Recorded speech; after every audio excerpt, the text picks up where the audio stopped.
Praise lord. దేవాతి దేవునికి వందనాలు. ప్రభు నామమున మీ అందరికీ నా ప్రత్యేకమైన వందనాలు, శుభాలు తెలియజేస్తున్నాను. ఈ దినము కొరకు ఏర్పాటు చేయబడిన దేవుని వాగ్దానము నిర్గమకాండము 14వ అధ్యాయము 14వ వచనము.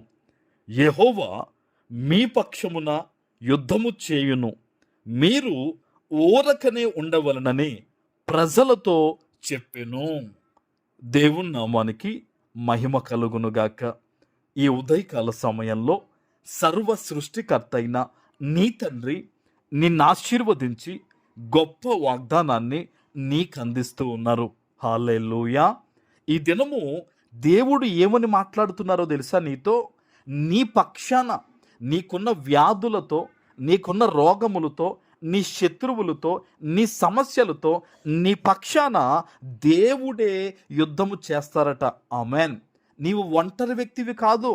నీకు పోరాటము తెలియకపోయినా, ఎలా జయించాలో తెలియకపోయినా, నీవు దేవుణ్ణి నమ్మి నువ్వెప్పుడైతే ప్రార్థన చేస్తున్నావో నీ భారం అంతా కూడా దేవుడు తీసుకుంటున్నారు. ఆమెన్.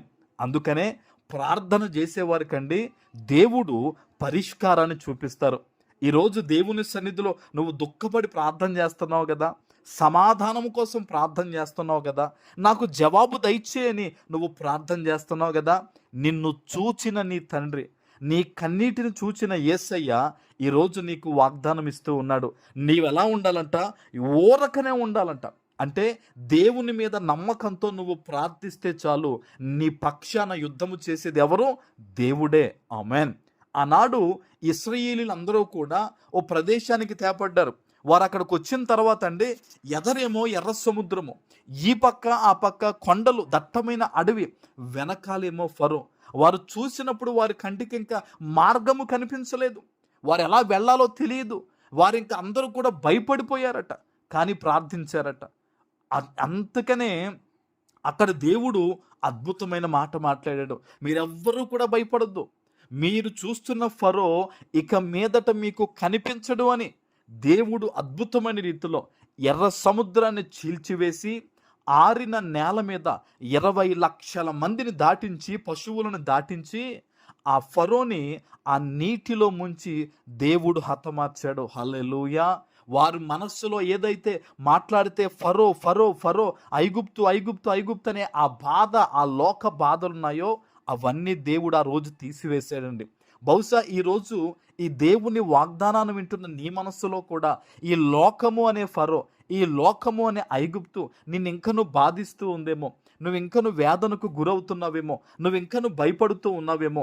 ఈరోజు నీకు దేవుడిస్తున్న వాగ్దానం ఏంటో తెలుసా? ఏ ఫరో నిమిత్తమైతే, ఏ ఐగుప్తు అనే లోకము నిమిత్తమైతే నువ్వు దుఃఖపడుతూ, బాధపడుతూ, భయపడుతూ ఉన్నావో, ఈరోజు దేవుడు చెప్తున్న మాట, దాన్ని అంతటిని కూడా ఆయన నీ నుంచి తీసివేయబోతూ ఉన్నాడు. ఆమెన్. హల్లెలూయా. ఆ రోజు దేవుడు అద్భుతం చేశాడండి. వాళ్ళు ఎవరైనా యుద్ధం చేశారా ఫరోతో? వాళ్ళు ఎవరైనా వెళ్ళారా రథాలకు ఎదురుగా? లేదు, దేవుడే యుద్ధము చేశాడు. ఈరోజు నువ్వు ఎక్కడి నుంచి దేవుని వాగ్దానాన్ని వింటూ ఉన్నావో, నువ్వు ఊరకనే దేవుని మీద విశ్వాసంతో నిలబడు. దేవుడు అద్భుతం చేస్తాడని నమ్మి ప్రార్థన చేసి ముందడుగు వేయంతే దేవుడే నీ పక్షాన యుద్ధము చేసి నీకు గొప్ప నెమ్మది ఆయన ఇవ్వబోతూ ఉన్నారు. ఆమేన్. ప్రార్థన చేసుకుందాం. పరిశుద్ధుడా, ప్రేమ కలిగిన తండ్రి, మీకు వందనాలు. ఈ ఉదయకాల సమయంలో మీరిచ్చిన ఈ వాగ్దానము ప్రతి బిడ్డ జీవితంలో నెరవేర్చి స్థిరపరచమని యేసు నామమున ప్రార్థిస్తున్నాను తండ్రి. ఆమెన్.